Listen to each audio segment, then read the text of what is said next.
우리가 성경을 공부하고 묵상하고 읽어가면서 마음에 꼭 교훈받아야 되는 것은 하나님이 어떻게 일하시는 것이라는 사실을 늘 여러분에게 상기시켜 드리고 있습니다. 성경을 읽는다는 건 하나님이 어떻게 일하신다는 것을 알아가는 것입니다. 그래서 우리 안에 있는 믿음의 기능, functions of our faith, 그러니까 functional faith는 우리로 하여금 무엇을 하는가 하면 하나님의 일하시는 것을 알아 오늘도 우리 가운데 일하실 하나님을 기대하게 하는 것이 믿음입니다. 하나님이 이렇게 일하셨으니까 내 안에서도 이렇게 일하시겠구나. 그것을 기대하는 게 믿음이라는 것이죠. 우리는 사도행전 21장 이하 바울이 위험함에도 불구하고 그도 분명히 알고 있었음에도 불구하고 소명에 이끌려 예루살렘의 감으로 일어난 일들, 그에 대해서 지금 계속해서 일어나고 있는 일들을 함께 추적하며 묵상하며 교훈받아 오고 있는 중에 있습니다. 돌이켜보면 바울이 예루살렘에 갔기 때문에 일어난 모든 일들이었지만 그가 예루살렘에 갔기 때문에 위험에도 불구하고 예루살렘에 갔기 때문에 가이사랴에서 또 많은 사람을 향하여 그리스도를 증거할 수 있었음을 보게 됩니다. 여러분, 우리 성도들에게는 궁극적 소망이 있죠. 그 궁극적 소망이 뭐죠? 요한계시록 21장의 새하늘과 새 땅의 회복입니다. 우리는 지금 비록 힘들고 어려운 삶을 살다 할지라도 결국 회복을 향하여 우리 안에 일어날 궁극적인 회복을 위하여 나가고 있는 자, 그래서 성도는 오늘보다 내일이 반드시 좋은 사람들입니다. 우리의 미래가 현재보다 반드시 좋습니다. 왜냐하면 새하늘과 새 땅에 복된 소망을 약속받고 있기 때문에 그렇죠. 그런데 우리가 그걸 어떻게 확인받을 수 있는가? 이것이 바로 성경의 기록의 목적들이라는 거죠. 여러분, 사도행전 23장 11절에서 예수님은 바울에게 분명하게 이렇게 말씀해 주신 것 기억하시죠? 그날 밤에 주께서 바울 곁에 서서 이르시되 담대하라, 내가 예루살렘에서 나의 일을 증언한 것 같이 어디에서도? 로마에서도 증언하여야 하리라 하시니라. 여러분, 바울이 정말 산전수전 여러 가지 힘든 어려운 일들, 죽을 뻔한 일들을 다 당하며 여기까지 왔습니다. 그런데 여러분, 바울이 죽지 않죠. 바울이 포기하지 않죠. 왜요? 하나님의 말씀이 반드시 이루어지기 때문에. 그래서 사도행전이 우리에게 보여주고 있는 것은 뭐냐면 하나님의 소명에 이끌려 이 땅에 살아가는 자들의 인생을 하나님이 어떻게 보호해 주시는가. 바로 이 우리를 보호해 주시고 로마까지 하신 하나님이 여러분과 저를 계시록 21장의 새하늘의 새 땅의 약속의 그날까지 인도해 가실 하나님이라는 사실을 사도행전을 통해서 우리에게 보여주고 있는 것이죠. 저는 다시 한번 바울이 로마의 여정까지, 로마에서 그리스도를 증언할 때까지 그를 지키시고 인도해 가시고 보호해 가시는 하나님의 시간이 찰 때까지 바울을 보호해 주고 계셨던 하나님이 여러분과 저의 인생을 보호하시고 인도하시는 하나님이신 것을 알아. 지금 비록 힘들고 어렵고 여러분 정말 견디기 어려운 삶이 여러분을 엄습하고 있다 할지라도 결단코 소망 잃지 않고 주님 다시 오시는 날까지 믿음 생활 잘 감당하실 수 있게 되기를 주님의 이름으로 축복드립니다. 오늘 본문은 바울이 탔던 배가 열 나흘간의 위태로운 풍랑을 지내고 드디어 육지에 상륙하는 장면을 아주 소상하게 기록하고 있습니다. 지난주에도 잠시 언급한 것처럼 바울의 항해 경로나 혹은 지금 배 안에서 일어나고 있는 이 모든 일들은 역사적으로도 사료 가치가 1세기의 사람들은 어떻게 항해했고 어떻게 풍랑에 대비했는가 구체적으로 보여주는 일상의 삶을 보여주는 역사적 사료적 가치가 있다 말씀을 드렸습니다. 그런데 돌이켜 생각해 보면 아니 그때 일어난 이런 항로의 계획이나 아니 배 안에서 일어난 이런 일들이 도대체 오늘을 살아가는 우리들에게는 무슨 교훈이 있냐 말이죠. 여러분 기억하십니까? 바울이 가이사랴에서 2년 이상 머물렀다는 사실을 말이죠. 그런데 누가는 가이사랴의 바울의 삶을 전혀 소개하지 않습니다. 그 어떤 일을 했는지 우리는 알 길이 없어요. 왜냐하면 누가는 그것보다 우리 생각에는 가이사랴에서 바울이 복음을 전하고 여러 가지 교회도 세우고 사람들이 거듭나는 일들이 있었을 터인데 누가의 입장에서는 이 난파 사건을 자세하게 기록하는 것이 더 중요하게 생각했다는 것이죠. 그래서 우리가 지금 해야 되는 왜 누가는 이 사건을 그렇게 중요하게 생각했을까? 중요하게 생각했을까? 그 질문을 가지고 우리는 이제 본문에 들어가는 것입니다. 여러분, 지난주에 여러분에게 인생을 비유하는 한 가지 운동 경기를 말씀드렸죠. 그게 뭐죠? 인생은 뭐다? 마라톤이다. 그렇죠. 그러니까는 지금 당장 우리가 당면하는 성공, 내가 지금 1등하고 있다고 끝도 1등도 아니고, 지금 내가 지금 꼴찌한다고 끝에도 꼴찌가 아니고, 그렇죠. 그러니까 지금 일어나고 있는 일이 일비하지 말고, 지금 일어나는 일은 잊어버리고 앞에 있는 십자가 표대를 향해 나아가라. 그래서 바울이 즐겨 사용한 것이 운동 경기에 특별히 마라톤이었다면, 여러분, 또 인생을 비유하는 또 한 가지 비유가 있다고 그랬어요. 그게 뭐죠? 인생은 항해다. 그렇죠. 인생은 항해와 같다. 그렇죠. 배가 바다에 떠면 우리가 기대한 대로 일어나지 않는 것, 기대한 대로 일어나지 않는 것이 바로 바다예요. 여러분, 날씨를 여러분들이 정말 짐작할 수 있습니까? 저지난주 토요일 날 재밌는 일들이 일어났어요. 왜냐하면 나 일기예보는 그때부터 눈이 엄청 올 거라고 그랬거든요. 그래가지고 저는 보통 ABC 덴버 7 뉴스를 많이 듣는데, 이야, 사람들 정말 독하더라고요. 그 일기예보자들한테 계속해서 막 아이고 눈 많이 온다든지 Where is the snow? 그러면서 자로 이렇게 찍어놨어요. 자로 찍어놨는데 눈이 하나도 없는 거예요. Where is the snow? 그러면서 막 올렸는데요. 어떤 일이 일어났죠? 토요일 밤부터 주일까지 엄청난 눈이 오지 않았습니까? 인생이 그런 거예요. 여러분, 바울도 이 남풍이, 바울과 그 사람들 남풍이 부니까 이제 바울은 일말에 불안감이 있었음에도 불구하고 그래 어떻게 가야지 그러고 떠났는데 어떤 일이 일어났죠? 순풍에 돛달고 금방 갈 것 같았던 길이 유라골로라는 광풍을 만나 이리저리 다 버릴 때까지 아무런 끝이 보이는, 소망이 없어 보이는 자리까지 나가게 되는 것. 여러분, 그게 인생 아닙니까? 저는 그런 차원에서 바울이, 누가가 이 항해 사건을 자세하게 기록하고 있는 것 같아요. 아울러 오늘 배 안에 있는 사건들을 아주 자세하게 기록하고 있는데, 그 이유는 바다가 마치 우리의 인생의 광야 같은 곳이라면 그 배는 우리의 인생이에요. 우리의 인생이고 우리의 삶의 현장이에요. 그리고 그 안에는 여러 사람들이 있어요. 여러분, 성경은 의외로 단순한 메시지를 우리에게 준다고 한 것 기억하시죠? 성경이 말하고 싶어 하는 것은 4가지라고 그랬죠. 첫째, 하나님이 누구신가? 하나님을 알면, 그러면 이제 하나님의 형상대로 지음을 받은 인간의 모습이 보이죠. 근데 하나님의 형상이 죄로 말미암아 무너져서 인간이 얼마나 악한 존재인가를 보게 하고, 그리고 인간이 악한 거를 볼 때 우리는 뭘 보게 되죠? 우리 안에 죄를 보게 되면 십자가가 보이는 거죠. 그래서 그리스도 누구신가?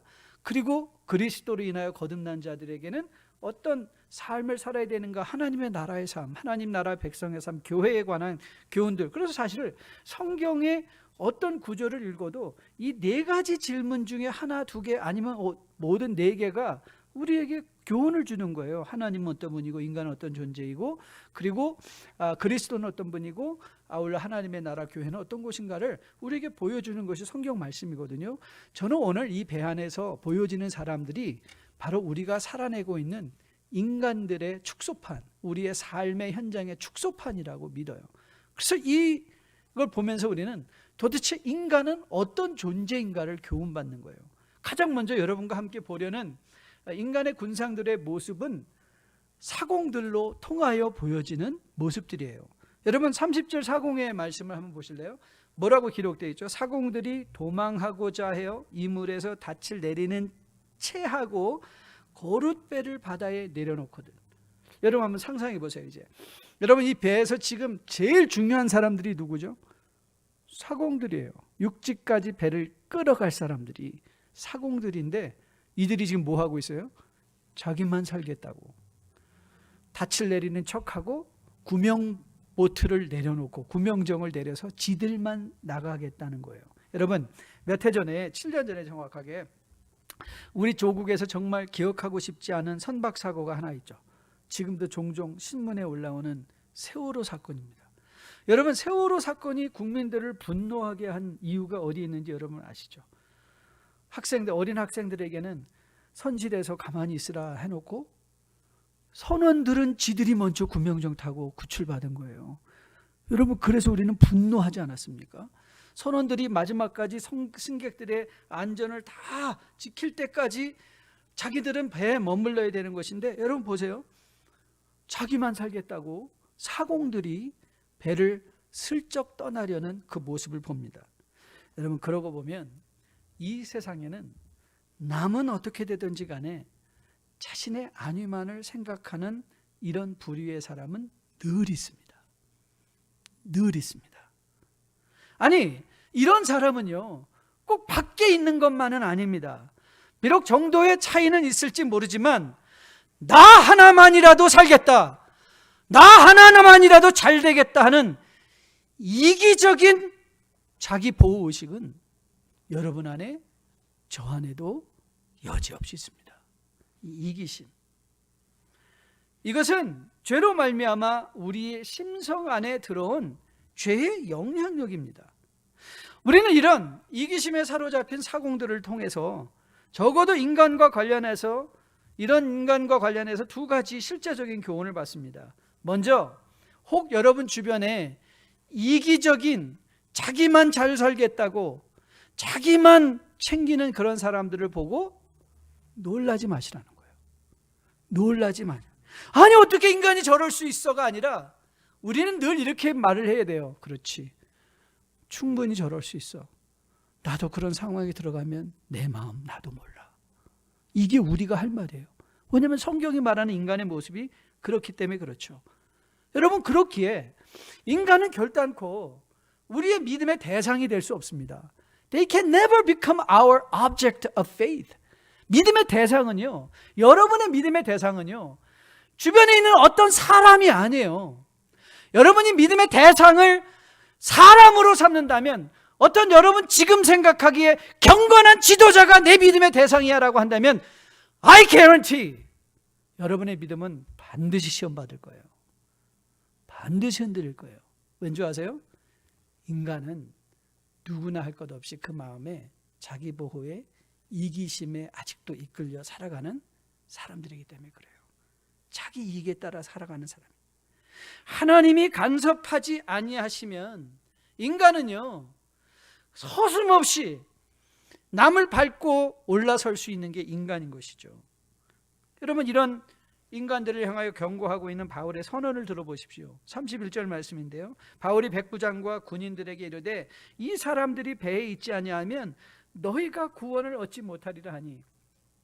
여러분, 이거 굉장히 재밌는 말입니다. 왜냐하면 바울은 이 사공들아, 이 죽일 노들아, 너희들이 도망가면 우리를 어떻게 할 거냐라고 하지 않습니다. 잘 보세요. 군인들에게, 백부장과 군인들에게 이 사람들이 배에 있지 아니하면 너희가 구원을 얻지 못한다 그랬어요. 여러분, 이 말은 뭐냐면요, 인간은 어쩔 수 없이 엮어져 살아가는 공동체적인 존재라는 거예요. 여러분, 왜 세상이 힘든지 아세요? 이기심으로 이끌려 살아가는 사람들이 함께 살아가야 되기 때문에 힘든 거예요. 인생이 그래서 힘든 거예요. 여러분, 사공만 사는 것 아니에요. 사공들도 합리적인 판단을 내리지 못해요. 여러분, 위기에서 이 이기심이 작동하면요, 이기심은 뭐와 같냐면 대롱 비전과 같아요. 여러분, 시력이 나빠진다라고 할 때 우리가 앞이 잘 안 보이는 건 충분히 교정이 가능하잖아요. 멀리 있는 게 안 보이면 안경을 써서 교정할 수 있잖아요. 근데 그거는 시력이, 눈이 앞을 보는 게 근시안이다, 원시안이다 이런 것이지, 시력이 정말 나빠지는 과정은요, 이 peripheral, 이 양쪽 비전이 좁아지는 것부터 출발한대요. 건강한 사람이 이렇게 팔을 펴고 있으면 우리가 손가락이 움직이는 게 보이는데, 이 시력을 잃어가는, 실명하는 사람들의 여정을 보면 이게 점점 줄어든다는 거예요. 점점 줄어들어서 나중에는 세상을 마치 대롱을 통해서 보는 것처럼 보게 되고, 결과적으로는 그 대롱마저도 깜깜하게 되는 게 이제 실명하는 상태라고 하거든요. 근데 여러분, 이기심은요, 마치 대롱과도 같아요. 세상에 일어나는 일을 다 이기심이라는 대롱을 통해서만 보는 거예요. 그러니까 옆 사람이 죽어도 상관 안 하는 거예요. 보이지가 않으니까. 그런데 문제는 뭐죠? 옆 사람이 죽으면 나도 죽는다는 거예요. 여러분 지금 우리가 당면하고 있는 이 이상 기후들을 생각해 보세요. 여러분 이것이 다 환경과 관련된 것이라고 우리가 수도 없이 얘기 듣지 않습니까?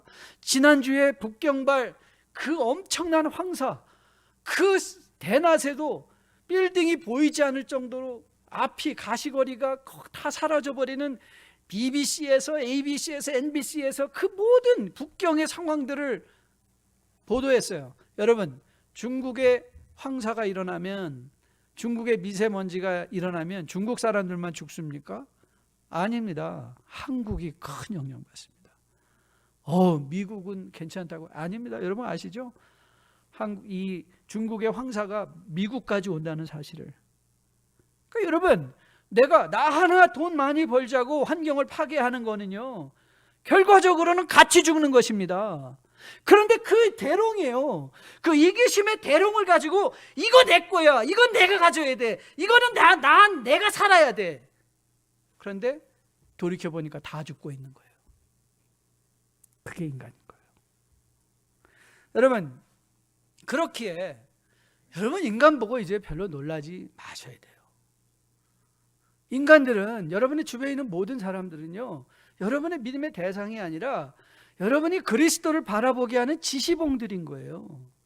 그리스도를 보게 하는 거예요. 어떤 것들은 정면적으로 그리스도를 가리키는 사람도 있고, 저 사람은 저 안에 일하는 예수 그리스도가 너무 뚜렷하구나. 어떤 사람은 저렇게 믿으면 안 되겠구나, 저렇게 살면 안 되겠구나, 우리는 그래서 그리스도를 바라봐야겠구나. 그러니까 여러분 우리가 이제는 더 이상 이런 인간의 모습들을 성경을 통해서 확인받으며, 저는 여러분과 저가 이제는 다시 인간 때문에 내 믿음이 흔들려요 라는 말을 하지 않게 될 수 있기를 주님의 이름으로 축복드립니다.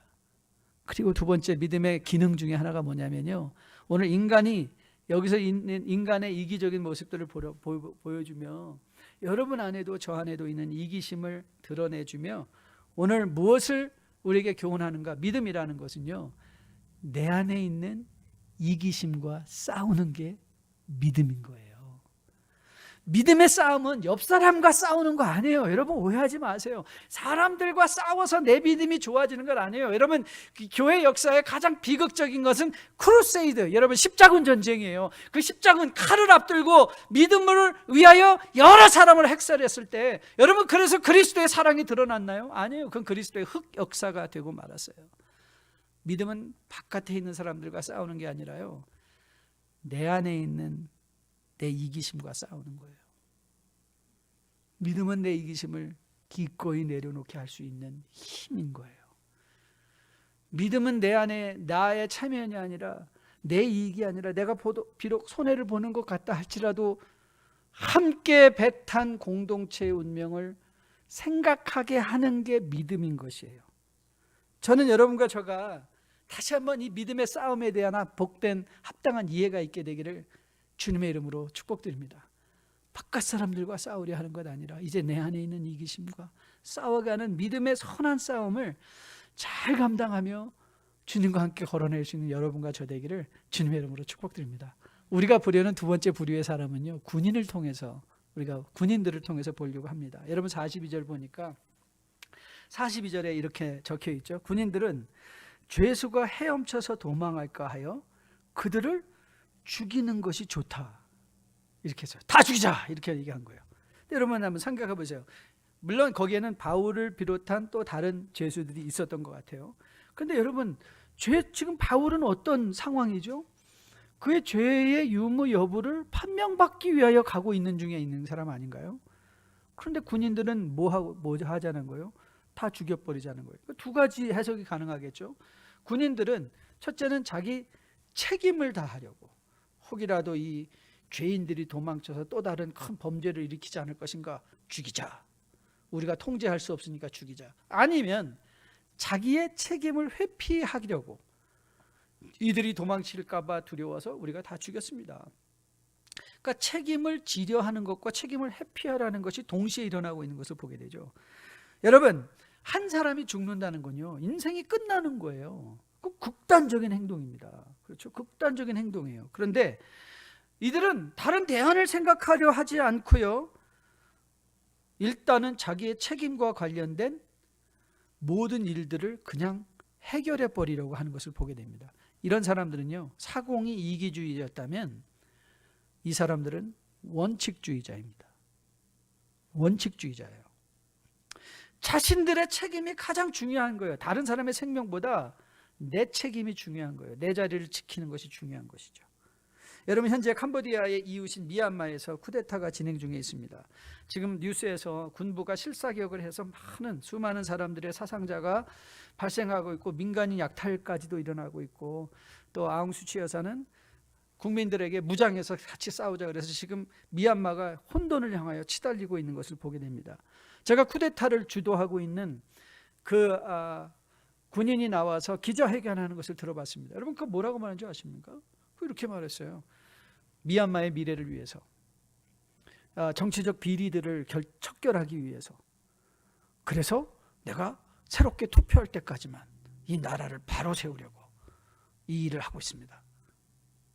여러분, 그게 진심일까요? 아닐까요? 아마도 진심일 거예요. 근데 그가 깨닫고 있지 못한 게 있었죠. 그게 뭡니까? 예, 맞아요. 문민정부가 잘못하고 있었던 것도 있을 거예요. 하지만 인생이란 게 다 그런 거 아닙니까? Try and error. 지금 한국이 여기까지 어떻게 왔어요? 여러분, 미국이 지금 여기까지 어떻게 왔어요? 시빌 전쟁을 통해서 다 이렇게 Try and error를 통해서 여기까지 오는 것 아닙니까? 그런데 이 이기심하고 똑같습니다. 원리가. 이 원칙주의가 무서운 게 뭔지 아세요? 자기 원칙만을 가지고 모든 세상을 보려 하는 거예요. 노예 가면 사사건건 손들고 반대하며 늘 법이요, 법이요 외치던 목사님이 계셨습니다. 그때 나이 드신 노 목사님께서 이렇게 그 목사님을 향해서 말씀하셨어요. 여보세요, 너무 법하지 말자고. 법대로 하면 우리 다 죽은 사람 아니냐고. 우리가 남을 법으로 정죄할 때 너무 법하지 말자. 여러분, 우리가 인간의 원칙이 왜 우리가 그 원칙을 브레이크하자는 게 아니죠. 내 원칙이 얼마나 제한된 것인가를 인정하자는 거 아닙니까? 여러분, 오늘 이 군인들을 보세요. 자기 원칙으로만 딱 대롱을 보니까 다 죽이는 것이 합당하다고 생각하는 것 아닙니까? 여러분, 우리가 이 세상을 살아갈 때 원칙 중요합니다. 하지만 여러분, 그 원칙이 상대방을 죽이는 것이라면 우리는 다시 한번 돌아봐야 되는 거죠. 여러분, 군인들이 이렇게 자기 원칙에만 충실할 수 있었던 이유가 어디에 있죠? 네, 그들은 하나님의 일하시는 것을 알지 못했기 때문에 그래요. 바울이 선언했던 그 하나님, 여러분이요 안심하라, 그 말을 이들은 믿지를 못하는 거예요. 그러니까 자기 원칙에, 자기 생각에 사로잡혀서 모든 것을 자기 능력으로만 보려는 것이죠. 여러분, 구약에 골리앗과 다윗 사건 기억하시죠? 골리앗이 나와서 우리 1대1로 싸워가지고 우리가 다 싸우지 말고 그냥 우리 1대1로 해결하자. 그러자 그 골리앗의 사이즈와 그의 칼을 보고 모든 이스라엘 사람들은요 전전긍긍 아무도 나서지 않았습니다. 그들은 골리앗을 자기의 능력으로 본 것이죠. 자기의 원칙대로 본 것이죠. 자기의 이성대로 본 것이죠. 자기를 통하여 골리앗을 본 것이죠. 그런데 여러분, 다윗이 골리앗 앞에 담대히 나갈 수 있었던 이유가 어디 있나요? 다윗이 사무엘상에서 이렇게 외칩니다. 17장 45절로 47절인데요. 다윗이 블레 사람들에게 이르되 너는 칼과 창과 단창으로 내게 나오거냐? 나는 만군의 여호와의 이름 곧 내가 모욕하는 이스라엘 군대의 하나님 이름으로 내게 나가노라. 오늘 여호와께서 너를 내 손에 넘기리니 내가 너를 쳐서 내 목을 베고 블레셋 군대의 시체를 오늘 공중의 새와 땅의 들짐승에게 주어 온 땅으로 이스라엘의 하나님이 계신 줄 알게 하겠고, 자 47절 같이 읽습니다. 또 여호와의 구원하심이 칼과 창에 있지 아니함을 이 무리에게 알게 하리라. 전쟁은 여호와께 속한 것인즉 그가 너희를 우리 손에서 건지시리라. 여러분, 다윗은요 목동이었어요. 소년이었어요. 그런데 그가 골리앗을 바라볼 때 목동의 눈으로 골리앗을 보는 게 아니에요. 소년의 눈으로 보는 게 아니에요. 만군의 여호와의 이름을 통해서 보니까 너는 내 밥이다 이 말이에요. 너는 내 밥이다. 그리고 마치 바울이 말한 것처럼 다윗은 선언하는 것이죠. 골리앗에게 하는 말이 아니에요. 이스라엘 백성에게 하는 말이죠. 여러분이요, 안심하십시오. 하나님이 우리와 함께 하십니다. 여러분, 우리가 이 하나님을 잊어버리고 이 하나님을 우리의 삶에서 잃어버리면요, 모든 것이 내 원칙, 내 능력, 내 상황으로만 바라보고 그것이 대롱이 돼요.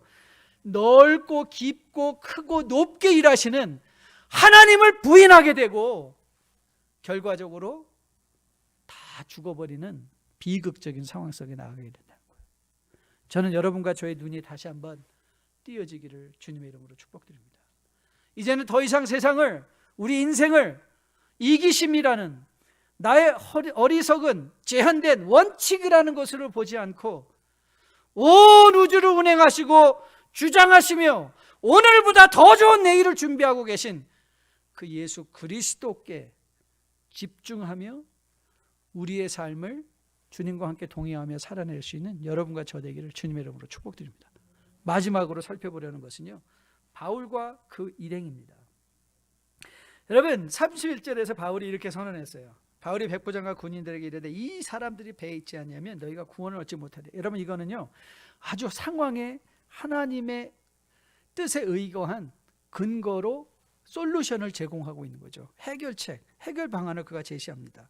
그리고 아울러 배에 있던 모든 사람들에게 소망과 더불어 함께 먹자, 그 말을 합니다. 바로 33절부터 37절 말씀인데요, 혹자는 이것이 35절에 떡을 가져다가 모든 사람 앞에서 하나님께 축사했다라는 것을 이제 예배의 컨텍스트로 해가지고 이것이 성찬이었다라고 말을 하는데, 저는 이게 애찬이었던 것 같아요. 자, 배부르게 이제 앞으로 헤엄을 쳐야 될 수도 있고, 그렇죠? 배를 저어야 할 때 서공들을 도와줄 수도 있어야 될 터이니까 힘을 비축해 놓자라는 차원의 사람들에게 현실적인 대안이었던 것으로 믿습니다. 자, 그러면 이 바울과 그 일행들은 어떤 사람들인가요? 네, 자기도 살고 이웃도 살리는 사람들이에요.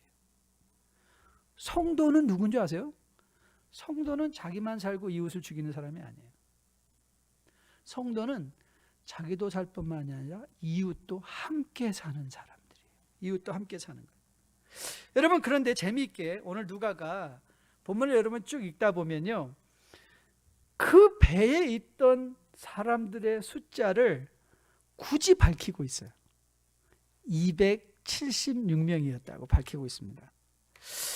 아니, 다른 것도 그냥 뭐 배에 있는 사람 다 살았습니다. 근데 이 배에 있던 사람들이 276명이었습니다 라고 말한 이유는 뭘까? 제가 이 본문을 공부하면서 읽었던 주석 중에 저한 스타트 목사님이 아주 흥미로운 해석을 이렇게 내어두셨더라고요. 스타트 목사님이 이렇게 말합니다. 바울과 그 일행, 여러분, 바울과 그 일행은 우리가 누군지 알죠? 누가와 아리스다고예요. 세 사람이에요, 세 사람. 그러면서 스타트 목사님은 이렇게 말씀하셨어요. 제가 러프하게 번역한데요, 군인, 죄수, 상인, 사공 등을 포함한 거의 300명 되는 불신자들 가운데 3명밖에 안 되는 그리스도인이었다 그랬어요.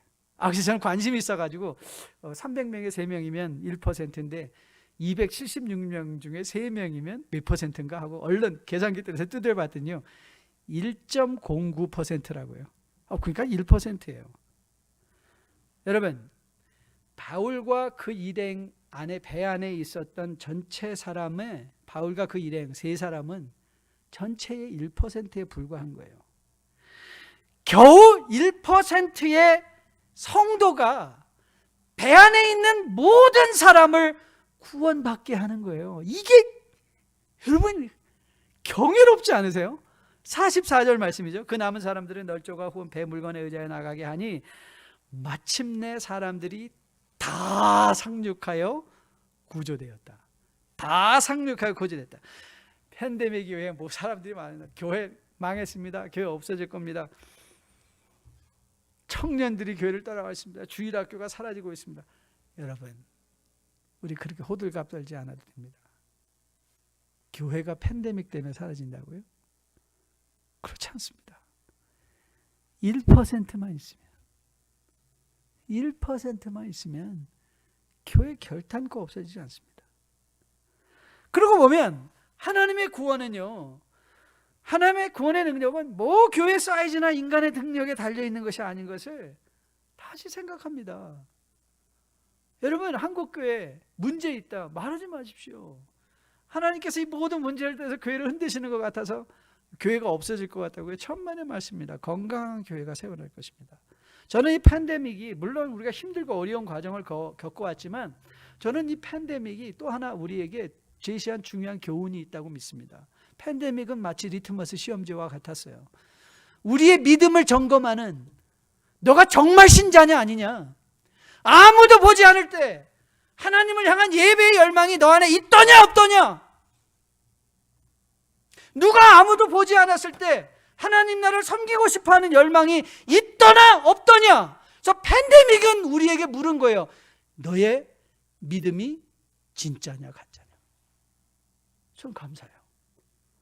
저는 많은 분들이 우리 스스로를 돌아보는 기기가 팬데믹이었다고 생각해요. 이 가운데, 우리 가운데 1%만 참된 믿음을 가진 사람이 있다면요, 교회는 언제든지 살아납니다. 여러분, 예수님 시대를 보세요. 예수님 한 분과 12제자였어요. 초대교회를 보세요. 120명의 문도가 함께 모여 기도했어요. 그들은 아마 전 세계 인구의 1%도 안 됐어요. 그렇지만 그 1%가 자기 이익이 아니라, 자기 원칙이 아니라 하나님 나라의 원대한 뜻을 갖고 복음을 전했을 때 여러분도 믿고 저도 믿는 자리까지 오게 된 거예요. 이게 하나님 나라의 능력인 거예요.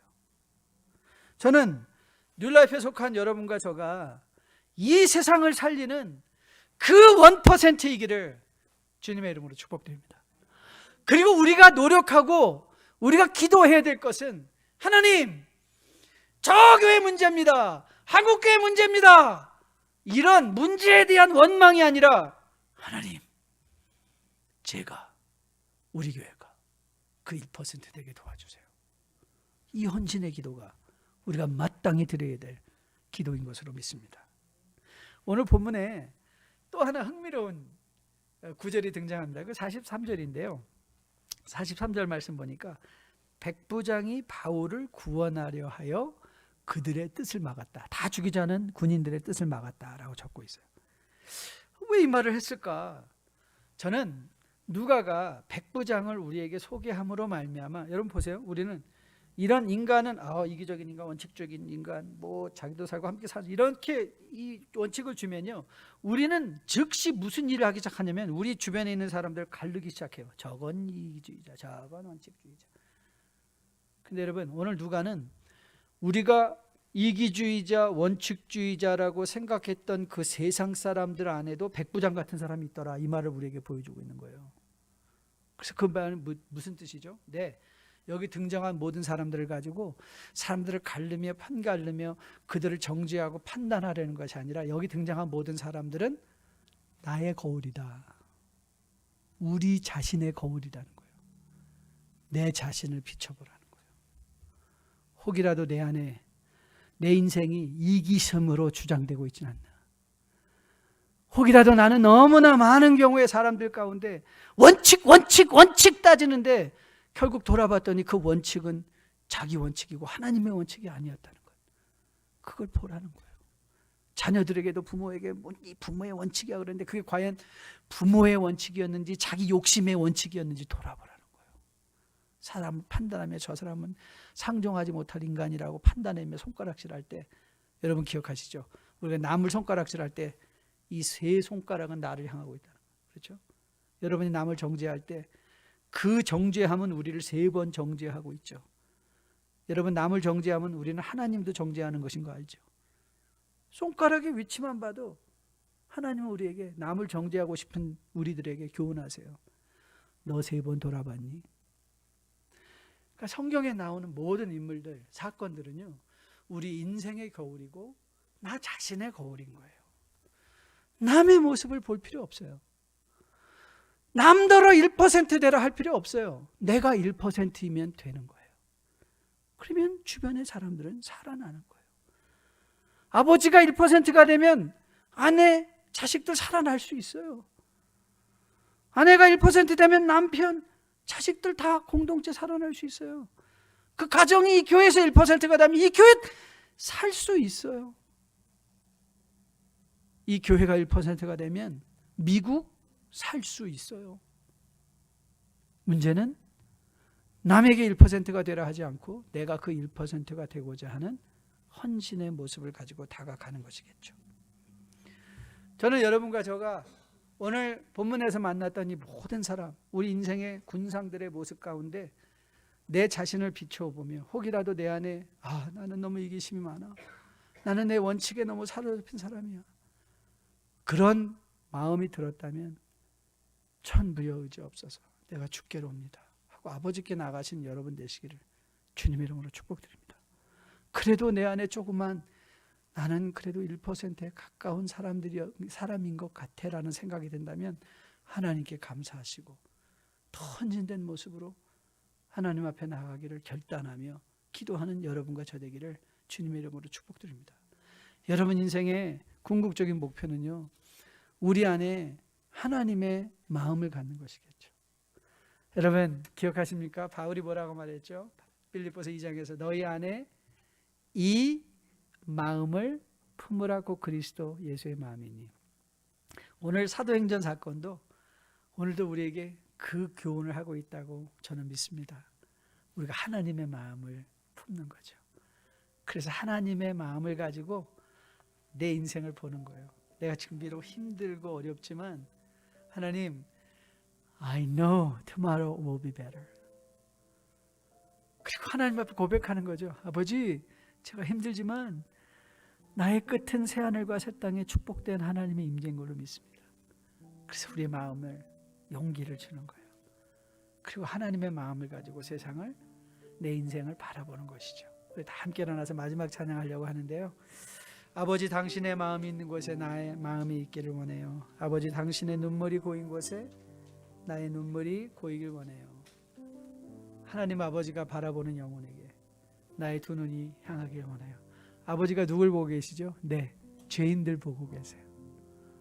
그 죄인들이 회개하기를 바라고 거듭나 하나님의 백성이 되는 것, 그에게 우리의 마음도 향하기를 기도하는 마음으로, 주님, 이제 일주일의 삶의 현실 속에서 나는 풍랑을 만나게 될 것입니다. 하지만 그 풍랑 가운데 일하시는 하나님을 바라보며 그 하나님으로 내 이기심과 내 원칙이 잘 정제되어져서 나도 살고 이웃도 사는 주의 백성으로 거듭나 세워지게 도와주세요. 기도하는 마음으로 함께 찬양합니다.